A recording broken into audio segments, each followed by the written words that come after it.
Muy bien. Gracias. Por favor. Decía, ver también un poco qué es la generación distribuida para que ustedes se lleven un poco esa idea también.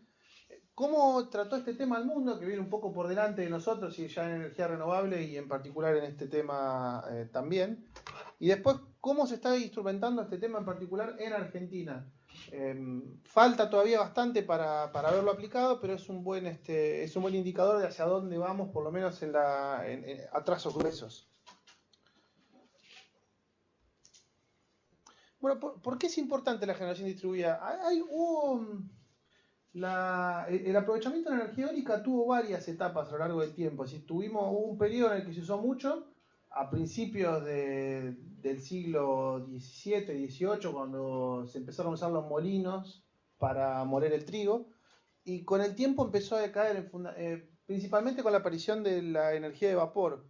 Fundamentalmente por la disponibilidad, es decir, el recurso eólico no está plenamente disponible y si bien han mejorado las técnicas para predecir la disponibilidad de recursos, no siempre está ahí, aunque uno lo quisiera. Y el otro problema es la transportabilidad, es decir, uno tiene el recurso en un lugar y no puede aprovecharlo en otro. Esas dos desventajas grandes fueron superadas por el carbón, donde uno puede decir, bueno, y la máquina de vapor, donde uno puede disponer de la energía cuando uno lo quiere y si la necesita en otro lugar también puede transportarla. La energía eléctrica en particular permitió resolver estos dos problemas de disponibilidad y transportabilidad. El gran problema que tenemos nosotros hoy es que, como les voy a mostrar un poco más adelante, esa transportabilidad y disponibilidad depende fundamentalmente de una gran inversión en infraestructura que nosotros hoy no tenemos, sobre todo en infraestructura en redes de transmisión de energía eléctrica y estaciones de distribución. La generación distribuida lo que va a buscar, ahora se los voy a mostrar un poco más adelante, es acercar los puntos de consumo a los puntos de generación, de manera que uno puede independizarse un poco de esa infraestructura.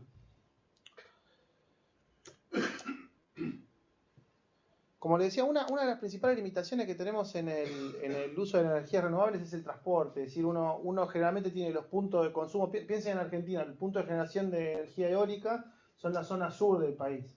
Y el punto de generación los puntos de generación de energía solar son la zona norte. Y los grandes puntos de consumo están en el centro del país. Con lo cual uno tenemos que cubrir grandes distancias para poder acercar esa energía a los puntos de consumo. Y el otro gran problema que tiene la energía renovable es cómo yo gestiono el déficit. Porque las curvas de consumo y las curvas de generación no siempre están apareadas. Es más, generalmente tengo un déficit grande. Y esa gestión me obliga a mí a recurrir a fuentes de energía convencional. Por ejemplo, van a ver que muchos sistemas muchas instalaciones de renovables tienen apareada energía eólica, que funciona más bien en horas de la tarde, energía solar, que funciona más bien en horas de la mañana, y uno tiene que instalar generalmente un generador convencional para suplir los picos donde ni la energía eólica ni la solar alcanzan a cubrir las curvas de demanda si uno quiere tener una instalación continua. Y también es complicado la gestión del excedente, es decir, ¿qué pasa cuando yo genero electricidad pero no la puedo consumir? Yo tengo energía disponible que podría aprovechar y no puedo hacerlo. Y esta gestión del excedente todavía es muy costosa, es decir, hoy es muy costoso almacenar energía.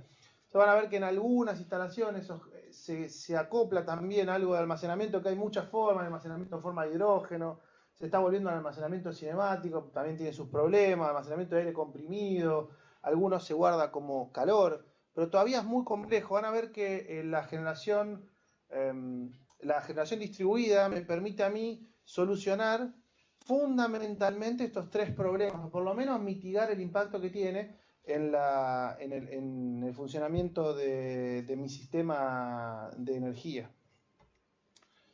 Fíjense acá, este es un esquema de distribución, digamos, tradicional. Si yo genero en un punto, tengo que elevar la tensión, transmitirla, después llevarla a una línea de distribución que requiere que yo reduzca paulatinamente la tensión y después lo pongo al punto de consumo. Todo esto genera pérdidas que son relativamente grandes, pero fundamentalmente me requiere a mí mucha infraestructura. Nosotros hoy, el principal limitante que tiene hoy el uso de energía renovable en Argentina es la infraestructura de transporte, que si uno lo ve en los cuadros, digamos, yo diría desde el 2005 para acá, es decir, los últimos 10 años, venimos con un déficit para hacer un buen manejo de las cargas. Y nosotros por ahí tenemos buena capacidad de generación, o una relativamente buena capacidad de generación, pero es muy complicado transportar esa energía del punto de generación al punto de consumo.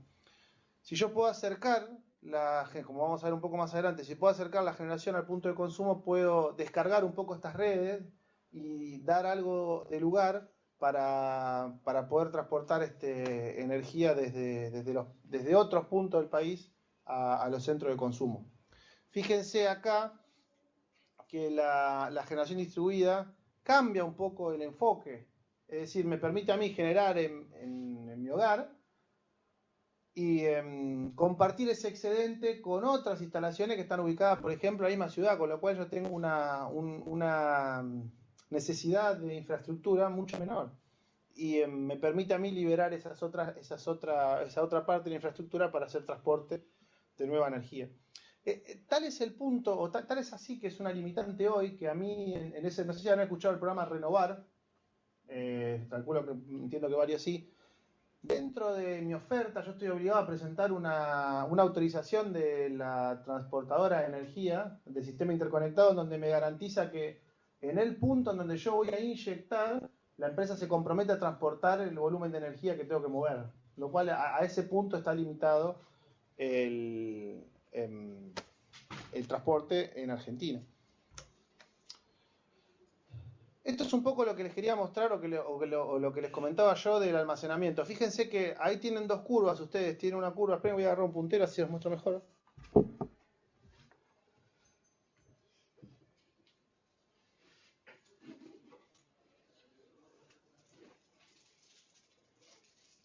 Fíjense, acá tienen una curva. Esta curva que está por acá es la curva de generación, ¿sí? Que en general de noche está un poco más alta. Y fíjense, por acá tenemos la curva de demanda, que en general de noche es un poco más baja. Lo que me permite a mí es tener este diferencial que si no almaceno se pierde. Por otra parte, durante el día, fíjense acá tienen los horarios del día, este es el consumo en gigawatt.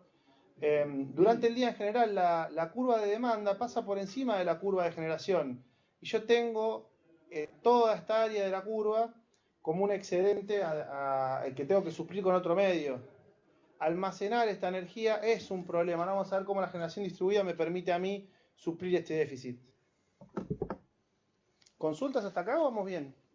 ¿Más o menos va? Ok.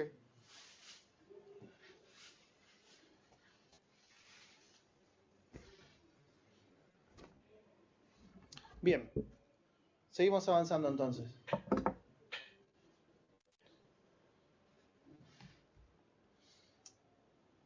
En generación distribuida el paradigma cambia un poco y lo que yo voy a usar como un punto de almacenamiento, que les voy a mostrar un poco más adelante también, pero tengan la idea, es la red. Es decir, cuando tengo un excedente, voy a tener voy a poder inyectar a la red esa energía para que en cualquier otro punto del sistema interconectado esa energía se tome y se consuma. Eso me evita a mí tener que contar con baterías, porque así como yo la voy a poder entregar, también voy a poder tomarla de la red. Entonces uso a esa red como una gran batería y me ahorra a mí el costo de tener que tener instalaciones que me permitan a mí almacenarla. Fíjense acá, no sé si se alcanza a ver el gráfico, esto es lo que nosotros nos hemos propuesto como país, como objetivo.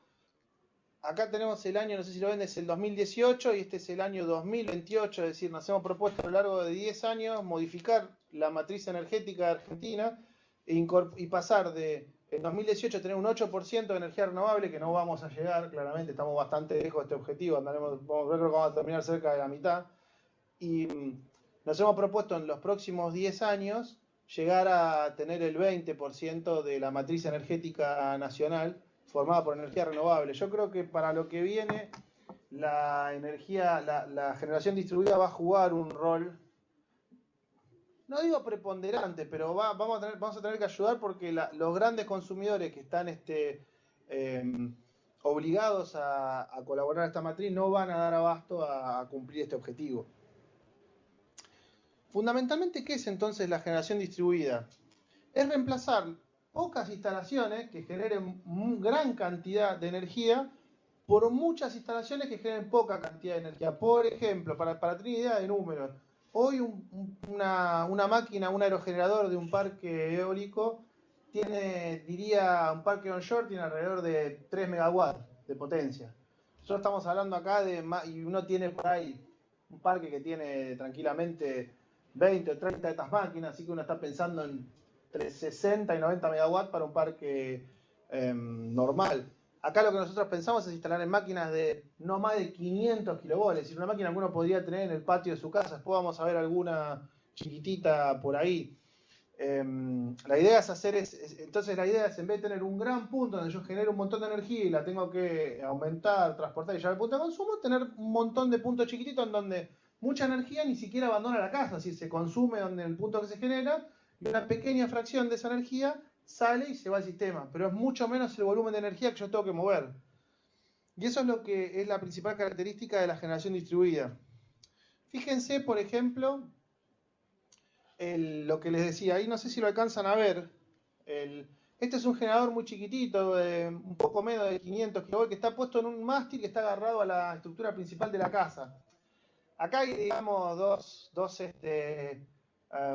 escuelas, ¿no? Hay gente que incluso propone, en vez de usar mástiles agarrados a la casa, como uno tiene, en esta zona tiene mucha turbulencia y eso afecta la eficiencia de operación de la instalación. Este tipo de máquinas operan mucho mejor con vientos más bien laminares.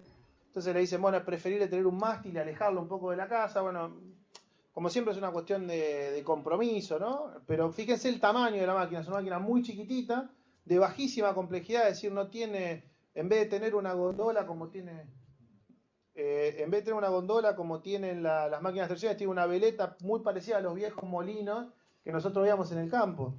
De hecho, todas las tecnologías de control van a estar simplificadas al máximo y esto va a ser mucho más parecido al molino que sacaba agua en el campo que a los grandes aerogeneradores que estamos acostumbrados a ver. Sin embargo, puede producir 500 kilovolts, que no es poco. Sí, claro que sí. Una es, y con el excedente, ¿cómo se maneja el tema económico? Bueno, Vos podés tomar y te cobran, pero entregás. es una excelente pregunta. De hecho, ese fue el gran problema del desarrollo de la generación distribuida. Después vamos a repasar un poco la historia, ¿no? Pero en síntesis, no hay una de las compañías que transmite electricidad y la genera. Y uno dice, ¿qué interés tengo yo en comprarte la electricidad? Y la verdad es que muy poco, o sea, yo te quiero vender. Entonces yo voy a hacer todo lo posible para que vos no estés contento produciendo. Entonces primero te voy a decir, ¿y por qué te tengo que conectar a mi sistema? Entonces te voy a poner trabas para conectarte. Te voy a poner las mismas trabas que si yo quisiera poner una represa hidroeléctrica. Te voy a poner muchas trabas. Cuando vos lográs conectarte, te voy a decir, ¿por qué te tengo que comprar? Y cuando el gobierno me obligue, te voy a decir, te voy a comprar, pero a menos precio del que yo pagaría por otra energía, porque te voy a comprar a un precio promedio en vez del que vos te mereces. Y cuando el Estado me obliga a pagarte un precio justo, te voy a decir, bueno, pero yo no sé si te voy a vender electricidad. Y si te la vendo, te la voy a vender más cara. Entonces me voy a hacer ahí con esa diferencia. Todo eso se cerró mediante leyes. La parte económica, que en Argentina no lo tenemos resuelto así, o no está previsto resuelto así, pero en el mundo se resolvió así, se resolvió casi totalmente haciendo una cosa que se llama medición neta. Entonces yo pongo un medidor que puede ir en los dos sentidos. Cuando vos entregás a la red, corre a tu favor. Y cuando vos tomás de la red, corre en tu contra. Y una vez por año nos sentamos y decimos, bueno, ¿qué fue? ¿Más lo que pusiste o lo que te llevaste? Como la ley me obliga a mí a no poder cobrarte una tarifa diferencial, si vos usaste más que lo que entregaste, yo te cobro la tarifa residencial. En el único punto donde yo te puedo robar un manguito, que es donde lo hacen todos, es en cuánto te voy a pagar por la electricidad. Porque eso hasta en Estados Unidos no está tan bien regulado. Pero fíjate que pasaste de un problemón a un problemita. Y ese es el manejo que hay. Nosotros en Argentina lamentablemente no fuimos por el camino de la medición neta, sino que estamos yendo por una monetización de esa, de que si bien la va a hacer Camnesa, que es un ente un poco más neutral, digamos, igual va a haber ahí, yo auguro que va a haber un chisporroteo. Igual la ley está previsto hacer medición neta. Pero básicamente la historia es esta. Después, como Sí. arquitecta, ¿eso no genera mucho ruido? El ruido, lo traje acá, ahora lo pongo en otra diapositiva. ¿No generan ruido? Sí. ¿Generan mucho ruido? No. Ahora después la siguiente pregunta es, ¿cuánto es mucho ruido? Bueno, es un despelote esto en las ciudades, digamos. La verdad que esa es una realidad. No solo el ruido, sino lo estético. La gente no quiere ver generadores cerca de la casa. Y eso no está del todo resuelto en ningún lado, digamos. La verdad que, porque, ¿qué pasa? Vos, en todos los temas ambientales rigen los principios precautorios. Entonces yo vengo y digo, tu máquina hace mucho ruido. Bueno, a vos te paran todo hasta que vos vas, medís, demostrás. Y ya después se te van las ganas en un momento, como que vos decís, bueno, no, la verdad que no está bien resuelto. El ruido, yo te diría, estas maquinitas en particular, de noche generan un ruido que es equivalente al de un aire acondicionado que podría tener tu vecino, que si vos tenés la ventana abierta, lo escuchás, digamos. Pero no es un ruido, no es un ruido ensordecedor. Los grandes aerogeneradores a 200 metros generan el mismo ruido que una heladera. Por ejemplo, a 200 metros. Abajo generan ruido, tiene 70 dB, puede tener. Se escucha, de hecho yo estuve abajo de varios y se escucha, cuando está, se escucha. No es un ruido, no es molesto, pero se escucha, se escucha. Sí. Perdón, sobre esa cubierta, Sí. ¿hay placas solares? Hay placas solares, sí. De hecho, yo te digo la verdad, yo hago energía eólica. Entonces, si vos me preguntás a mí, yo te voy a decir el mejor sistema de la energía. Ahora, para instalaciones domiciliarias de generación distribuida, la realidad es que los paneles solares andan mucho mejor. Porque, ¿qué pasa? Silencio absoluto. No solo el silencio absoluto, sino que tienen mucho menos mantenimiento y el mantenimiento es mucho más fácil de hacer por un individuo, porque esto no deja de ser un equipo mecánico que tiene partes rotantes, Sí. partes componentes eléctricos. Hay que subir acá arriba, hay que subir, porque incluso si vos tenés un mástil, bueno, hay que tener el coraje de subir hasta ahí arriba. Requiere periódicamente que vos engrases algunas piezas, porque como no son, por un tema de costo, no viene todo, lo grande viene todo teflonado, en un baño de aceite alguno. Entonces vos tenés que subir cada tanto y engrasar. Cada tanto se traba, entonces tenés que subir a destrabarlo. El sistema de protección el reseteo es manual, o sea, tenés que subir y poner un perno. Y esto tiene, como todo, ¿viste? Tiene su vida, los componentes tienen su vida, es decir, algunos morirán antes, tendrás que subir a reponerlo. Estos paneles, el día que mueren, los tirás y pones otro. Y el único tema que tenés que hacer es tenerlos limpios, nada más. Cada tanto tenés que subir y pasarle un paño. Hay algunos productos para limpiarlo, entonces yo creo que en instalaciones domiciliarias, mi opinión, aunque va contra mi corazón, digamos, es que los paneles solares van a andar mucho mejor. Además, tienen mucho menos impacto estético, como no hacen ruido. Vos ya la cubierta algo tenés que poner. Entonces le pones un panel solar. Y estos andan, la verdad que hoy andan muy bien. Además, la tecnología ha ido mejorando mucho. Y antes vos tenías el problema de que si, por ejemplo, un panel generaba poco porque se te llenaba de polvo, te estropeaba el funcionamiento de los otros que tenías en paralelo. Ahora hoy hay compensadores que hacen que eso no pase, entonces vos ya si te ensució un panel, bueno, no es tan grave. Ahora, si lo querés poner en un edificio de la capital federal, por ejemplo. Sí, se puede tranquilamente. Es más, si vos tenés cubierta plana, porque ¿qué pasa? Esto depende mucho, tenés que ajustar bien el ángulo para que te pegue lo más perpendicular que pueda. Si vos tenés cubierta plana, en general lo que se hace es se pone un bastidor muy sencillo, de perfil de ángulo, se gradúa el ángulo, se los orienta y se pone en la terraza, que generalmente son planas, pones esto, no hay ningún problema, ningún problema. Gracias. No, por favor. Una consulta. Sí. Vos hablás de enviar a la red energía Sí. sobrante para no almacenarla. Claro. En batería, que puede ser una cosa más costosa.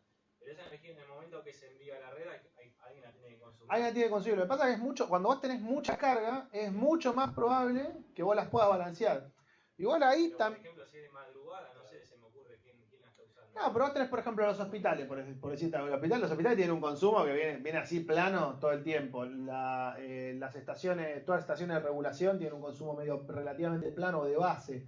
El alumbrado público, que vos decís no es tanto, bueno, tampoco es tan poco. Es decir, hay un consumo. Pero ahí a la red, ¿quién es el que no manda energía? Pues si no, si hay un sobrante. No, vos fijate que.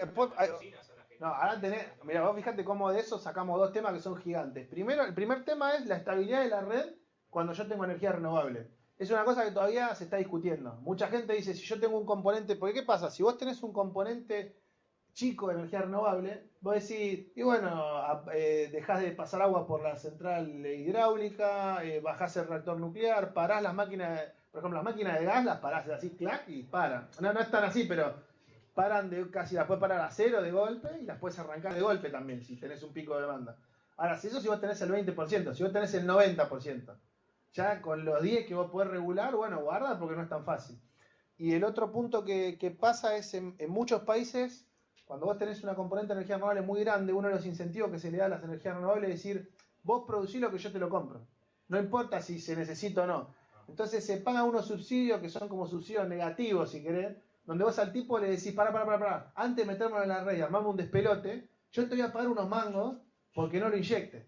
Y eso, por ejemplo, en Alemania, que tiene una componente grande, está pasando. Son casos marginales, ¿no? Entonces vos tenés que verlo en un contexto, donde vos decís, bueno, yo hago todo esto y tengo 20% de energía renovable. Y si no hago nada, tengo 0%. Ahora, en ese 20% te pasan estas cosas, por ejemplo, que a un tipo vos le estás pagando para que no produzca, por ejemplo, que eso, la gente pone el grito en el cielo. Otras veces vos estás pagando un kilowatt hora relativamente alto, cuando no lo podrías generar con otra máquina por 2 mangos, porque podrías generar de base mucho más barato. Son cosas que todavía no se sabe. Por ejemplo, Bélgica, porque aparte es todo tiene tanta variable. Por ejemplo, Bélgica hay momentos que tiene el 80, 90% de toda la producción de energía eléctrica renovable. Entonces los tipos que te dicen, se puede, porque Bélgica puede. Pero Bélgica está conectado con los vecinos. Entonces, si a los tipos se le queman los papeles, le inyectan electricidad de otro lado. Y Bélgica es muy chiquitito también. Entonces, hoy la verdad es que no se sabe. Yo creo que también todo esto va a venir acompañado de otra cosa más que se llama Smart Grid, que es tener un control de cómo vienen tus flujos eléctricos inteligentes y no dependiente de los humanos, tratando de ver, viste, mirar un poco para adelante. Pero es muy, digamos, yo creo que con consumos moderados se terminan balanceando. Vos ves los picos de demanda, no bajan tanto de noche. O sea, el de tu casa sí, el de tu casa hace así track y se va a cero, digamos, pero el de toda la ciudad no. ¿Ok? No sé si no. Sí, una preguntita. Sí. La relación de costos entre eólico, solar y comprar la energía. No, y ahí es todo. Ahí hay toda una historia, mirá. Si vos ves.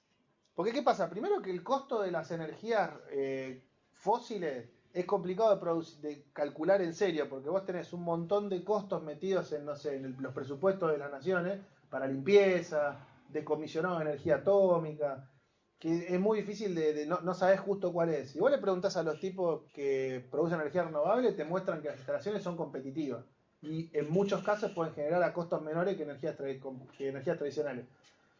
Si vas a la realidad, la transición a renovables fue una decisión política. No, porque vos fijate que el precio del petróleo subió, bajó y los tipos que dijeron vamos para renovables, fueron para renovables. Entonces cuando el costo no es tanto un problema, porque el Estado es una decisión de un Estado, donde dicen, mira, si hay que poner unos mangos, se ponen, es muy difícil decirlo. O sea, si vos ves los cálculos de amortización, los paneles solares son caros, son bastante caros de instalar, y además tenés que tener un inversor ahí que es bastante caro también, porque estos producen en continua, entonces vos lo tenés que pasar a alterna para metértelo, no así los generadores producen en alterna, ¿no? En 10 años vos tenés amortizada la instalación, pero todo eso es futurología, sobre todo en Argentina, porque vos el costo de la electricidad hoy es 1 y mañana es 10 y pasado de vuelta a 1. También tiene una vida útil que caduca cada tanto. Sí, pero esto lo que tienen todavía los paneles solares es que siguen siendo frágiles. Digamos, vos tenés un granizo y te los hace, pero siguen siendo frágiles, digamos. La vida útil mejoró mucho, pero es verdad que también tiene un límite. Es difícil, yo creo que son decisiones más de fondo. Si vos te pones a pensar, son más de fondo. Entonces, ¿qué pasa? Para que vos la tomes, que vos la vas a tomar con el corazón, pero también con el bolsillo, nosotros lo creamos también en algunas leyes, te van a dar incentivos para decirte, bueno, si vos te compras el panel, yo te financio con este crédito blando, o te doy este incentivo, mirá, vamos a hacer de cuenta la factura, lo que vos te ahorrás, lo pagamos juntos, yo te pago unos mangos también que te lo ahorres, pero no, si vas al costo así puro y duro, es muy difícil de sacar y es muy... porque también viene la otra, es para toda una historia, ¿no? Pero por ejemplo, vos cuando hablás de eficiencia, ¿no? Hoy, si vos agarras un capitalista, dice, no, el proceso más eficiente es el más económico. Aunque eso tenga un desperdicio gigante, porque si el tipo no paga por el desperdicio, dice, no, no pasa nada. Vos agarrás un tipo preocupado por el ambiente y dice, no, es el más eficiente desde el punto de vista energético, o sea, el que gasta menos energía, ese para mí es el más eficiente. Bueno, y acabo de decir, ¿cuál es la más barata así de fondo? Y es muy difícil decir, realmente, es muy difícil. Pero para que te llegue el económico, el incentivo económico, muchas veces se generan fondos que ponen la guita para hacer esa diferencia. ¿Está bien? Eso es más o menos bien. Perfecto. Otra consulta, ¿no? Sí. Con respecto a lo que podría llegar a alimentar un generador eólico como ese que está ahí, Sí. porque estaríamos hablando capaz de varios como para alimentar una casa completa, o ese alimenta una casa No, completa. este tiene una instalación combinada por un tema de esta instalación en particular, ¿no? Yo hablo de Pero- generador. no, en general se dimensionan para alimentar la casa, para cubrir el pico de demanda de la casa, o por lo menos, me corrijo, para cubrir la demanda. Si vos por ahí tenés un pico que no lo cubrís, bueno, tomarás energía de la red. Pero en general uno de estos, de hecho, por ejemplo, uno un poquito más grande alimenta una granja. Con los costos, el consumo eléctrico que tiene, un poquito más grande que este. Así que no hay problema en ese sentido. 500 kilovolts, hay hasta 800. Son máquinas, vos los ves así, pero pues está muy recortada la foto, pero ese edificio tiene 2 pisos. Ya te lo digo. Y así que en general se dimensionan para alimentarlo, no hay problema con eso. No hay problema. Alimenta completo el edificio. Perdón, y si queremos comparar el consumo, el rendimiento del consumo eólico a las placas, vos dijiste que un poquito más grande ya alimenta una casa de 2 pisos. El equivalente en placas, ¿qué superficie? No, en general es mucho más grande. Más Vos grande. fijate, de hecho los defensores de la energía eólica te dicen, yo pongo un palito, abajo puedo poner ovejas si quiero, puedo sembrar si quiero, y yo tengo ocupado un palito, ocupé para arriba, digamos. Si yo tengo que hacer lo mismo con energía solar, tengo que ocupar todo el campo. ¿Qué es lo que te dicen los defensores de la energía eólica? Que vos podés, es cierto, vos podés aprovechar prácticamente todo el terreno abajo del generador. No así con los paneles solares. Ahora, en una casa, ahí es distinto, porque vos el techo lo tenés, de todos modos lo tenés perdido. Entonces, no, ahí ya más relativo. Pero o sea, si vas a tecnología por tecnología, la eólica en el uso del terreno es muchísimo más eficiente. Muchísimo más eficiente. ¿Sabes? A ver, entiendo que depende mucho de la región, como para instalar generadores eólicos. Una ciudad como Buenos Aires tiene la capacidad geográfica, digamos, como para instalar y que anualmente tenga el consumo, o tiene que ser una ciudad como más ventosa, tipo Trelew. O sea, si Buenos Aires tiene esa capacidad de... Claro, ahí vos tenés como varias aristas. Nosotros tenemos la capacidad, o sea, en Buenos Aires podrías instalar los generadores y generar electricidad. La zona del Río de la Plata, sobre todo el Río de la Plata, o sea, para como una cosa más general, ¿no? Tiene un potencial hídrico muy bueno, muy bueno. Los aerogeneradores en las ciudades, sobre todo en las ciudades como la nuestra, que tienen en la zona más compacta, tienen muchos edificios, son complicados, porque si vos te quedaste en la zona baja, como viene muy turbulento el viento, y la verdad que estas máquinas no funcionan bien en régimen turbulento.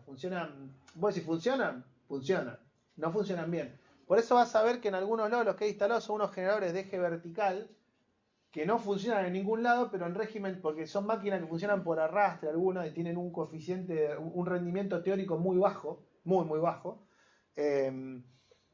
Pero en regímenes turbulentos funcionan mejor. Van a ver que ellos, por ejemplo, en La Cera, la salida de la estación La Cera, creo que hay una maquinita, si vos ves una estación para cargar celulares que tiene una turbina de eje vertical. Así que como en ciudades como la nuestra, donde vos tenés tanta disparidad, digamos, de estructura, estos generadores son delicados, porque sufren ese efecto, esa turbulencia que hay en el viento. Por eso te digo... Si vos tuvieras, por ejemplo, en Alemania, que tenés zonas residenciales que vos decís, bueno, esto es residencial y hay 2 pisos, 2 pisos, así tenés 20 kilómetros de 2 pisos, andan fenómeno. Porque vos te haces un mástil un poquito por arriba de los techos, si no querés agarrarlo al techo, te haces un mástil un poquito por arriba y ya agarrás viento que está bastante laminar. Bastante laminar. Así que ahí andaría bien. ¿Está bien? Ok. Voy a dar una opinión desde La Rioja. Cuando usted ¿Cómo no? comentó ¿Cómo ahí, dijo de que la terraza como que estaba perdida. Y yo no no? Ajá. coincido con usted porque creo que las terrazas, también dentro de esto de las construcciones sustentables, podemos hablar de terrazas verdes, en donde podemos hacer una recuperación de aguas de lluvias para el tratamiento de, por ejemplo, los baños. Entonces me parece que estarían como compitiendo por ahí. ¿Usted qué opina? No, sin duda. Yo creo que los techos verdes, ahí no sé si. Yo miro acá y me ve derecho, ¿verdad? Ahí, ok. Los techos verdes son una realidad y están en muchas partes del mundo. Y eso es innegable y además también ayudan a mejorar el rendimiento energético de las construcciones en general. Em, yo creo que nosotros particularmente en Buenos Aires no tenemos una tradición de tener techos verdes, aunque podríamos tenerla. Y es verdad, hay una competencia también entre una función y otra. Es muy difícil a veces decidir cuál es mejor para cada edificio. Yo creo que esa es una decisión que tiene que tomarse en base a cada edificio y a cada región también particularmente. Pero sí, el techo verde es una cosa que eh, por ejemplo, en Alemania le diría que hay en muchas zonas donde yo estudio, los edificios públicos todos y muchos edificios privados también tienen techos verdes, no, más bien grandes, le diría.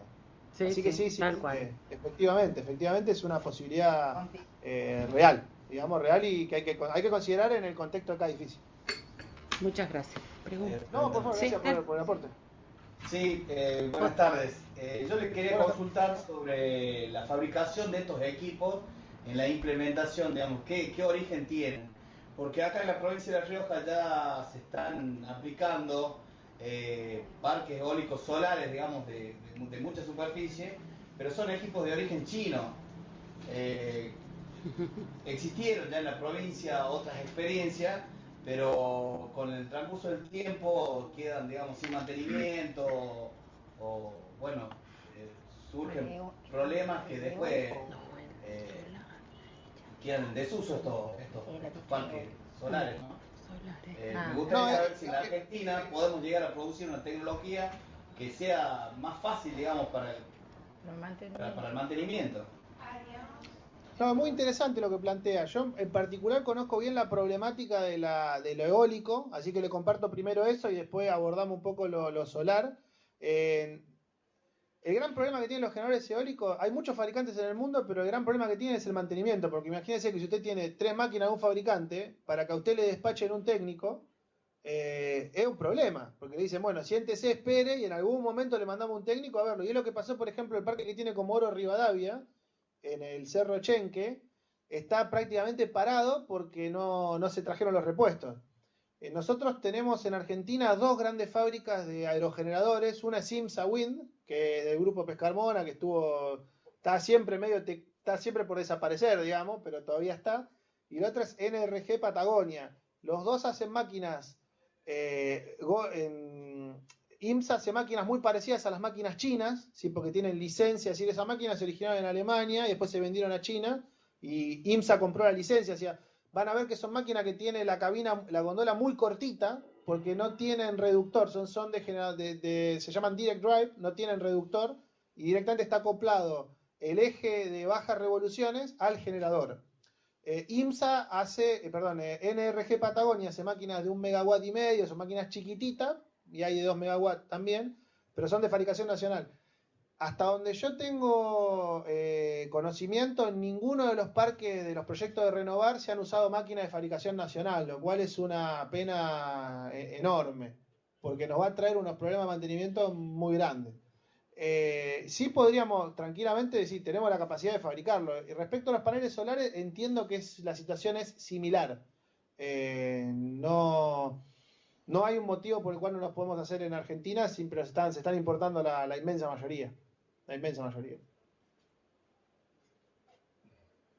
No sé si le he respondido. Sí, perfectamente. Sí. Muchísimas gracias. No, por favor, lo que sí le agrego es que hay las leyes, digamos, la Ronda Renovar tuvo unas leyes de incentivo para favorecer el el uso de tecnología nacional, pero ¿qué pasa? Como uno tenía que conseguir el financiamiento, y mucho financiamiento fue provisto por bancos chinos, los bancos dijeron, bueno, yo te financio, pero si vos comprás a mi empresa, que es Goldwyn, la empresa, el fabricante chino más grande, Goldwyn, si vos le comprás a mi fabricante, los aerogeneradores. Entonces fue, digamos que hubo un condicionante que superó ese incentivo fiscal por usar tecnología nacional. Perfecto, muchas gracias. No, por favor. Bueno, retomamos entonces un poco las características muy rápido, porque mucho lo hemos discutido en los otros puntos. Esto es lo que les comentaba de la medición neta. En algunos lados hay una sutileza, hay muchas. Los medidores estos generalmente son bidireccionales, o sea, miden bien para un lado y para otro. Y hay bastante estudio y dice que los errores que se cometen son mínimos. Pero algunas empresas, como tienen temor, lo que hacen es instalar dos medidores. Uno que mide la salida, uno que mide la entrada y después restan, digamos. Son dos maneras de hacer lo mismo, ¿sí? Simplemente se los muestro para que lo sepan. Bueno, ¿qué pasó en el mundo? Bueno, la principal oposición que tuvo el tema de la generación distribuida fue de los operadores de la red, que tienen miedo que uno le perjudique el negocio. Y por otra parte hay una realidad. Cuando yo tengo que hacer mantenimiento en las líneas, tengo que estar muy seguro de que puedo desenergizar de manera segura la red, porque si no yo pongo en riesgo a mis operadores. Si yo tengo grandes centrales, yo a los tipos les exijo grandes puestos de maniobra, pongo seccionadores, interruptores que están de mi lado de la red, yo puedo ir corto y me quedo tranquilo que no me inyecta nadie nada. Cuando yo tengo un montón de pequeñas inyecciones, ya no es tan sencillo, no digo que no se puede hacer, pero ya no es tan sencillo. Entonces los operadores dicen, ¿y para qué? ¿Para en beneficio de quién, digamos? Si yo, la verdad que a mí no me mueve la aguja. Entonces hay una gran oposición. Entonces, bueno, acá lo que le decía, lo primero que hicieron fue usar la burocracia a su favor, es decir, le exigían a la persona que quería poner un aerogenerador en su casa que presentara la misma cantidad de información que si yo quisiera instalar una central de generación, por ejemplo, con una turbina. Esto generó bastantes problemas. Lo segundo fue el pago por la energía entregada, como comentaba, que es muy por debajo del valor del mercado, que esto se hizo también durante muchos años. Lo tercero que hicieron fue negarse a brindar el servicio eléctrico. Decían, ¿vos querés generar? Bueno, listo, pero vos generás. Yo no te brindo el servicio eléctrico. Entonces, claro, vos te metes en una situación donde vos tenés que tener tu batería, tu generador de backup, y ya no es tan cómodo. Lo otro, cuando los obligaron a prestar el servicio, lo que hicieron fue prestar un servicio a un costo diferencial, con lo cual tampoco te convenía. Te decían, bueno, te lo doy, pero la vas a pagar, digamos, la electricidad, bastante más de lo que vale. Las soluciones que se encontraron para esos problemas, que fueron los que discutimos acá juntos recién, la primera fueron leyes, como la ley que se promulgó en Argentina en el 2017, en donde yo a los usuarios les garantizo una serie de derechos. Por ejemplo, el derecho a conectarse a la red, es decir, ninguna empresa, después vamos a ver un poco más en detalle, ninguna empresa puede negarme a mí el derecho a conectarme, y la solicitud tiene que tener una complejidad razonable, y los tiempos de respuesta tienen que ser compatibles a lo que yo tendría si pido un medidor. Entonces no me pueden dilatar la conexión. Me tienen que vender energía al mismo precio que se la venden al resto de los usuarios, no me pueden cobrar una penalidad, el costo de instalación tiene que ser compatible al que yo tendría si pongo un medidor. Están obligados a comprar electricidad a un precio también razonable. Y el segundo problema grande, o la segunda gran solución, vino a traer la medición neta que hoy en la ley. Sí. Y en este momento o en este punto, ¿cómo juega acá la Ley Nacional de Generación Renovable, de Distribución Renovable? Bueno, nosotros tomamos muchas de esas experiencias. Hoy no está reglamentada, con lo cual medio que el futuro uno ve a grandes rasgos cómo va a ser la cosa, pero sigue siendo un poco incierto. Nosotros, estos derechos que yo les nombraba, se están garantizados a través de esta ley. Después hay unos fondos de incentivo también para que la gente pueda, de manera más cómoda, implementar esta generación distribuida. Lo de la medición neta fue lo que todavía está medio en el aire, es decir, es una cosa que se menciona, pero no es el principal mecanismo que la ley sugiere para hacer la compensación de saldos entre lo que yo entrego y lo que yo recibo. Yo diría que en principio está muy bien encaminada. Lo que falta, la reglamentación debería salir en estos meses, y eso va a definir si todo este esfuerzo de legislación va a tener un resultado feliz o no, digamos. Si todavía es un poco incierto, pero Porque leí una noticia de que decía que todas las provincias estaban acomodando sus normativas para poder acomodarse a esta ley, como que la ley ya estaba en vigencia. No, la ley está en vigencia, lo que no se sabe, por ejemplo, es, ahora después vamos a repasar algunos puntos, cómo está digamos, la reglamentación, llamémosle, si cómo esa ley a uno le dicen, usted tiene que tener un derecho, tiene derecho a conectarse, bueno, ¿cómo va a poder ejercer ese derecho? ¿Qué hacer si no se lo respetan? Es decir, ¿a dónde recurrir? Y eso todavía falta, entonces muchas leyes fracasan en esa instancia, porque uno le dice, usted tiene un derecho, pero si no lo puede ejercer efectivamente, es casi como si no casi tan malo como si no lo tuviera. Por eso le digo que todavía es medio, es decir, va bien direccionada, pero todavía es un poco incierto, la verdad, el éxito. Todas las provincias falta lo más importante. Y falta lo más importante, es la verdad, digamos. Falta lo más importante. Gracias.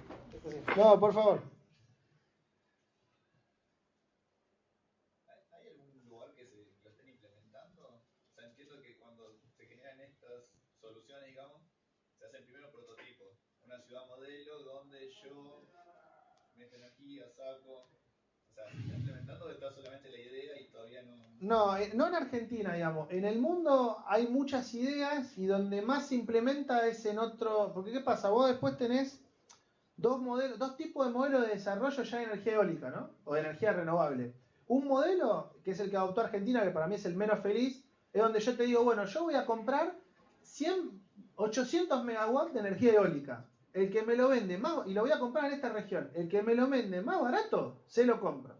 Entonces vos licitás y decís, yo te voy a vender, te voy a instalar un parque que va a tener estas características, lo voy a instalar acá, yo tengo los derechos sobre este terreno, lo voy a inyectar acá en el sistema interconectado, y mi tarifa es 4 centavos de dólar por kilowatt. Y vos competís contra otro tipo que por ahí se lo vende a 3 centavos o 3.8. Eso es para generar el parque. Claro, para generar el parque. Porque ¿qué pasa? Ese es un sistema malo para mí, porque vos terminás teniendo empresas que generan los parques y además las empresas compiten entre sí. Otros países adoptaron otras leyes, otro sistema que se llama feed-in tariff, donde vos decís, yo necesito energía eólica y la necesito en esta región. Entonces, y yo estoy dispuesto a pagarla 4 centavos de dólar. El que me la vende, o sea, al que le sirve, que se instale. Entonces vos ahí ya no necesitas hacer un super parque. Vos por ahí se juntan 4 o 5 tipos que tienen un campo y dicen, nos compramos un generador, no uno de estos chiquititos, uno de 2 megawatts. Entonces vos podés meter o sea, podés usar ese net metering y vos tenés una generación, un intermedio. No tenés un super parque, pero tampoco tenés uno de estos chiquititos. Y ese tipo de generación distribuida, en donde vos tenés un tipo que consume, pero que produce fuerte, inyecta a la red y está la medición net y toda la bola, eso en Alemania, por ejemplo, está súper desarrollado. Entonces, eso es como una cosa intermedia entre el super parque gigante y el generador en la casa.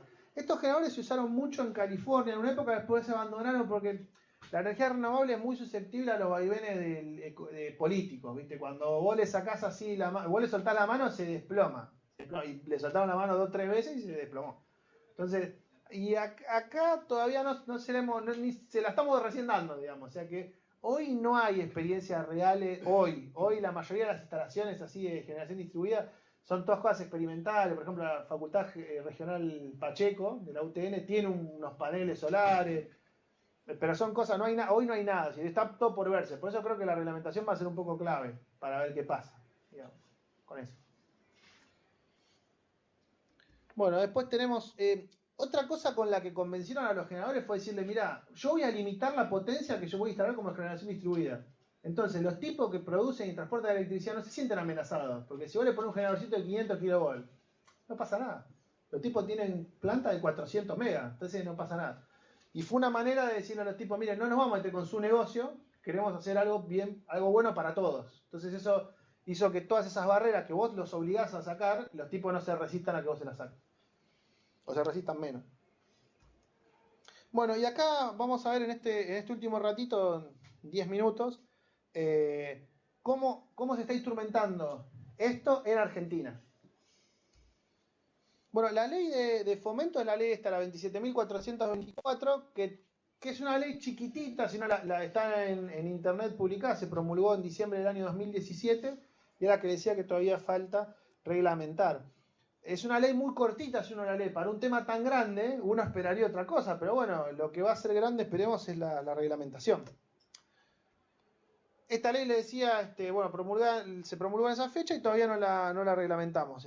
La pueden buscar, está en internet, se lee unas 6 páginas, se lee muy rápido. ¿Qué hace esta ley? Bueno, obliga a los distribuidores a facilitar la inyección, es decir, a mí me tienen que dar una mano para poder conectarme a la red. Y no solo me tienen que dar una mano, sino que, como les decía, el pedido de conexión tiene que ser respondido en el mismo tiempo que tendrían que responderme un pedido de conexión domiciliaria. Si yo me hago mi casa y digo, quiero electricidad, bueno, me van a dar me tienen que dar el mismo tiempo de respuesta que si yo les digo, voy a instalar un pequeño aerogenerador en mi casa y quiero inyectar energía a la red. Lo cual implica que tarde bastante, porque tengo conocimiento de edificios donde hace más de un año y medio que están esperando que le... No, pero ahí vos fijate lo que hablamos del ejercicio de los derechos, ¿no? Seguramente están fuera de plazo, muy fuera de plazo. Ahora, ¿cómo vos hacés para ejercer ese derecho diciéndole a Jesús, mire, usted me tendría que haber contestado en un mes, se tomó 16 meses? Bueno, eso no tenés una manera real de ejercer ese derecho vos, porque vos podés presentar una demanda, por ejemplo, al ENRE y va a un cajón y a lo sumo, lo único que podés lograr es que lo multen. Pero tu medidor va a llegar en el mes 20 como iba a llegar al principio. Ese es un problema que no está resuelto, la verdad. Es decir, porque el plazo formal es un plazo lógico. Ahora, pasa lo mismo con el gas, por ejemplo. Vos hoy vos tenés el final de obra, tenés todo, viene el tipo y dice, fenómeno, viene el inspector de Metrogas y dice... Es mucho más rápido. La ventaja que tenés con la electricidad es que si vos tenés la de obra, si seguís así, tirás unos años. Pero bueno, eso ya es un problema. Ese no es de las renovables, digamos. Ese es otro, viene por otro carril. Pero digamos, por lo menos vos vas a tener los tipos van a estar vencidos en el plazo, digamos. No es que van a decir, bueno, me tomo 6 meses y está todo bien, digamos. Van a estar vencidos en el plazo.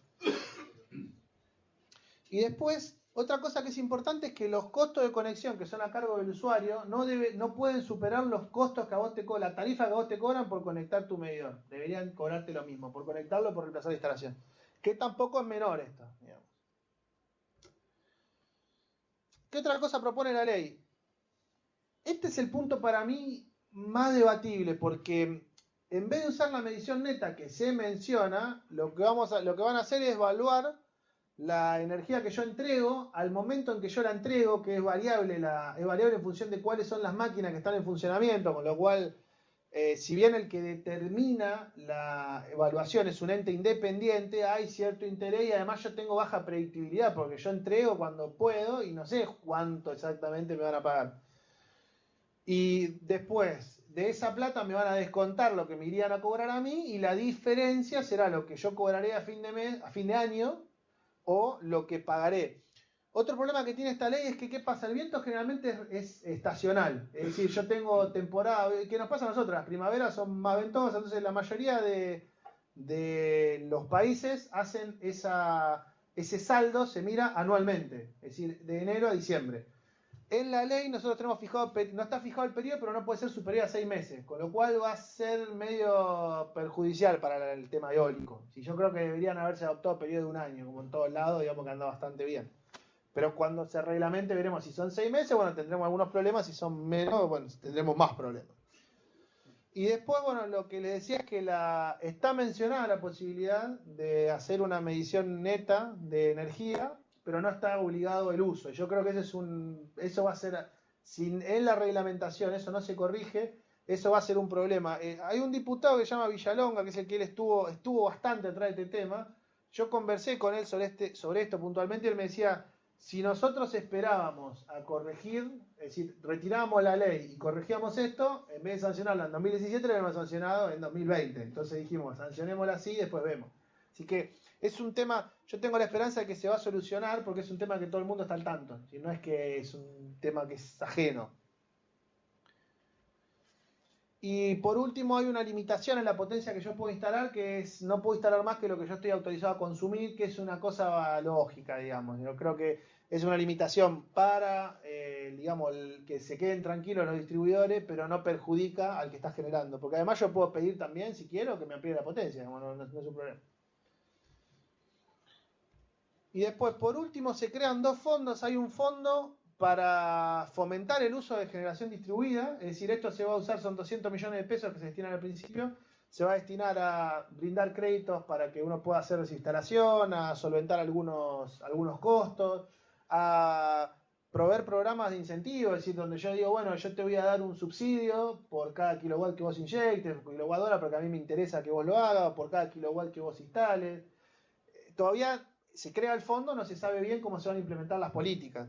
Y después, un poco para la consulta sobre el tema de fabricación nacional, se crea este fondo que lo que busca es incentivar no solo la producción, sino también la investigación de generadores que sean aptos para ser aplicados en sistemas de generación distribuida. No solo generadores, también hay bastantes otras cosas que están relacionadas con la generación distribuida que tienen que ver con todos los elementos, por ejemplo, que cuando yo tengo consumos más altos, me toman la energía, o sea, conectan la red y desconectan el generador, que para que funcione esto tienen que ser relativamente automáticos y también hay que investigarlo, hoy son todos importados.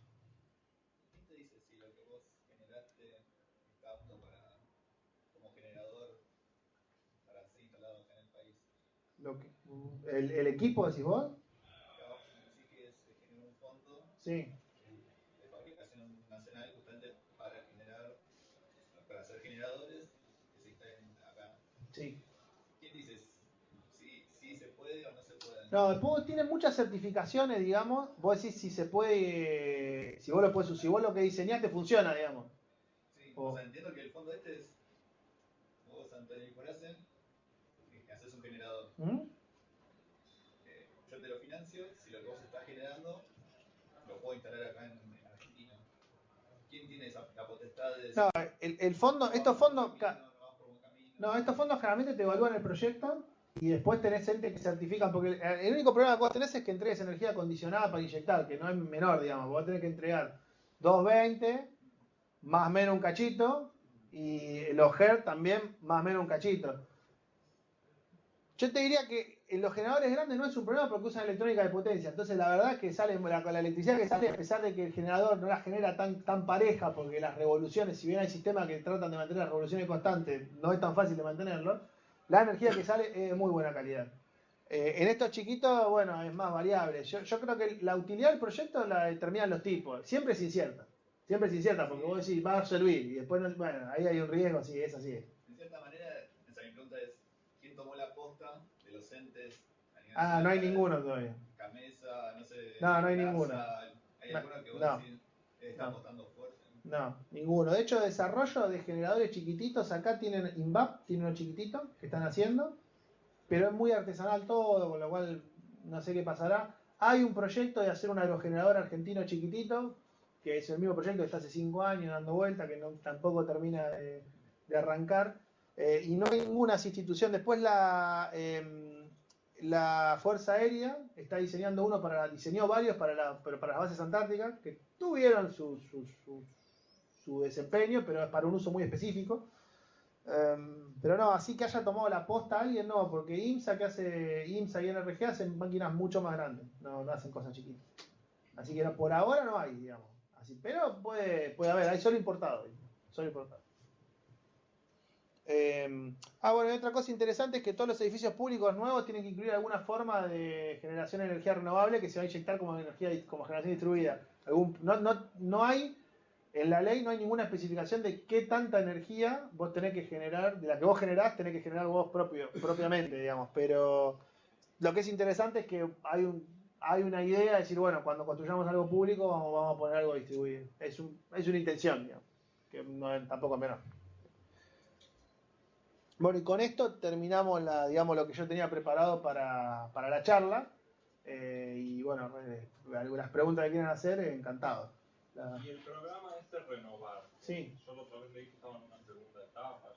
Renovar tuvo varias rondas. Tuvo la ronda 1, que se completó, se adjudicó, está cerrado. Después se hizo la ronda 1.1 con algunos excedentes que hubo, y ahora está la ronda 2. Pero el programa Renovar es para generación de energía renovable, pero no generación distribuida, sino en el concepto de generación puntual, llamémosle, para separarnos a la distribuida. Y tiene ese formato que les comentaba, o sea, el gobierno dice, yo quiero generar quiero instalar 1000 nuevos megawatts de capacidad de generación, esta parte en eólica, esta parte en solar, esta parte en hidroeléctrica chiquita, esta en bioenergía, en biomasa, y en función de eso las empresas se presentan, dicen el precio al que yo estoy dispuesto a venderte la energía, que te puedo vender la energía es este, y gana el que oferta el precio más barato, llamémosle, para cada sector, ¿sí? Pero esos son programas que son renovables, claro, pero no de generación distribuida, son de generaciones, pues ya de vuelta, llamémosle puntual, por decirle algo, pero son por ese carril. Y está la ronda 2 y vendrá la 3 más adelante, va por ahí, digamos. No sé si ha quedado alguna consulta más que quieran. ¿Sí? Sí. Acá en Buenos Aires tenemos un gran problema que es la falla en el sistema eléctrico. Perdón, la voz más alta porque así escuchan allá las preguntas por fuera. O sea, acá en Buenos Aires el problema que tenemos es la falla de suministro eléctrico. Sí. En el caso de la energía que se intenta plantear en base a esta ley, ¿cómo funcionaría? En caso de que se corte la luz en un barrio. Y siendo el caso de que no te llega a abastecer el equipo que se utilizó en la vivienda, ya que tampoco la vivienda contaría con un cargador, una batería que almacene esta energía. No, vos tenés. La verdad que nosotros tenemos problemas. El gran problema de Argentina de infraestructura de red, fundamentalmente en la distribución y en el transporte. Las redes de distribución en las ciudades, en particular en la ciudad de Buenos Aires, tienen muchísimos problemas. Tener un equipo de generación en tu domicilio a vos te ayuda a independizarte un poquitito de la red en el sentido que vos decís, yo podría estar generando, pero no es la idea es que vos, esto está pensado como para decir, están dando todo y funciona. Si vos necesitas, es decir, hay otros, por ejemplo, Chile tiene muchos pueblos, sobre todo pueblos mineros, que están desconectados del sistema interconectado nacional. Entonces vos ahí sos vos. Cuando vos te caes vos.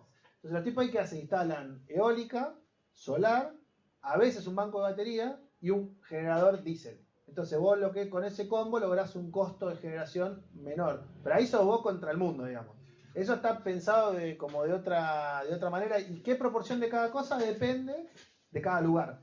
Porque depende de los costos de combustible. Es bastante intrincado, ¿sabes? Y depende también de qué probabilidad tenga de que algún día tengan a conectar. Porque si esa probabilidad es alta, vos tomás unas decisiones. Si vos decís, nunca en la vida van a venir, tomás otras decisiones. Por eso te digo que si bien tenés un cierto beneficio marginal, en el sentido que vos podrías como proveerte a vos mismo electricidad si hay un corte, todo esto que está pensado así, está pensado para que esté funcionando. Porque por ejemplo el excedente no puedes hacer nada. Vos decís, mira, inyecté justo ayer un montón y hoy que lo necesito, y bueno, sonaste. De hecho, por ejemplo, hay mucha gente que todavía no está tan convencida de esto y una de las empresas de Elon Musk, que se llama Solar City, está trabajando en hacer baterías más baratas. Digamos, porque todavía no están tan convencidos de que vos tengas que depender de la red. Porque el tipo dice, y si nos independizamos bien independizados de la red, por ahí está mejor porque ya no mantengo toda la infraestructura, pero ya es otra línea, claro, es otra cosa, porque el problema hay también que el inversor, o sea, el que tiene que sacar, vale una fortuna, ese que tiene que vos agarrar la batería en corriente continua y pasarlo a alterna, la batería la logró hacer bastante barata, tiene el tamaño de una heladera y puede almacenar bastante energía. Pero el inversor todavía es muy caro. Y además son automáticos los inversores. Entonces, como vos estás trabajando con potencia de afuera, es todo muy costoso. Pero no está pensado para el corte. Tenés que tener una red confiable. Digamos, es la síntesis que tener una red confiable. Si no, todo esto no sirve nada. ¿Alguna otra duda que tengan?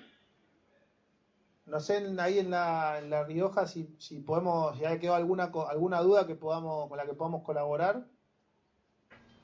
No, por el momento no. Muy interesante, pero interesante. Lo más importante de quién depende la reglamentación, quiero saber, de la ley. Es una pregunta. Sí, es todo un tema. No, hay muchos intereses, es muy difícil. Es una pregunta que es muy difícil de contestar. O sea, es muy fácil y es muy difícil, ¿no? O sea, contestar realmente en serio, o sea, con seriedad es muy difícil, porque depende de un montón de cosas y no todas son técnicas. Hay muchas que son políticas y hay otras que no son ni técnicas ni políticas, son de intereses algunos, y algunos son intereses más genuinos y otros son intereses con los que uno no está tan contento de que estén, pero que sabemos que están. Pero existen. Entonces, sí, es muy difícil, la verdad que Está todo el mundo esperando con mucha expectativa a ver qué sale. Todo indicaría que va a ser una reglamentación bastante positiva. Todo indicaría eso, pero realmente es muy difícil saber, muy difícil. Bueno, muchas gracias. No, por favor. Bueno, entonces si estamos... una más, sí, diga. Con respecto a no sé si se va a modificar el código de construcción por el tema de las alturas, si yo, por ejemplo, en el fondo de mi casa quiero ponerlo a 30 metros, tipo un monoposte o algo, al poner algo grosso, capaz que la reglamentación municipal de construcción no me lo permite. Sí, eso en principio no tengo entendido que esté contemplado. Es un problema que está en todas las ciudades. No, te diga, en principio no está contemplado. De hecho, también hay problemas de plano límite con los aerogeneradores grandes. Hay toda otra historia, porque tiene la altura al buje, puede ser 70, 80 metros. Y puede ser también 100, si los grandes tienen 100, 120, son grandes, ¿verdad? No es un tema que esté resuelto así como de fondo. ¿Sí? Tampoco hay una realidad, como requiere tanto mantenimiento viste, que vos subiste 30 metros, un mástil, no hay tanta gente que tenga esas ganas, digamos, ¿no? Entonces, como no se ha hecho masivo, y son unos mangos, viste, después también hay unos mástiles, por ejemplo, que te permiten bajar todo el equipo, para que vos no tengas que subir a la plataforma, pero también, vos decís cómo hay que subirlo, digamos, porque son livianitos, vos tenés que tirar 30 metros, entonces tampoco son tan seguros, ha habido muchos accidentes fatales levantando mástiles. Yo creo que son temas todavía que no están tan resueltos, pero hasta donde yo tengo entendido no está previsto un cambio en el código. Así que, muy bien. ¿Alguna cosa más que ha quedado por aquí? ¿No? Bueno, si no tenemos nada más, me pidieron que te agradeciera. Muchas sí, gracias. lo conozco de chiquito, así que les mando por la cátedra, así que muchas gracias. Muchas gracias también al ingeniero Biancheto. Los esperamos mañana, 18:15 va a estar el arquitecto Añaños y a las 20 va a estar Sorab Yazdani, que va a hablar sobre normas LEED. Así que bueno, los esperamos a todos. Muchas gracias a La Rioja también,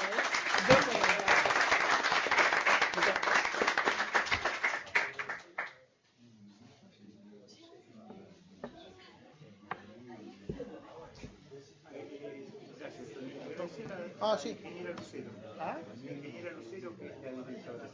Bueno, aprovecho también, agradecemos a la ingeniera Lucero ahí en La Rioja que nos ha dado una mano para que haya podido tener lugar este encuentro.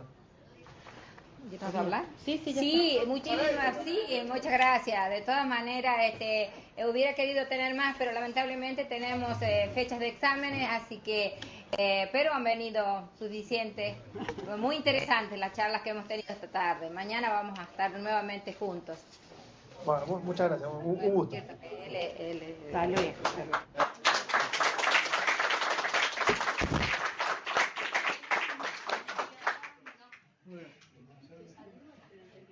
No me sabía, es verdad, viste, escúchame, desde auto.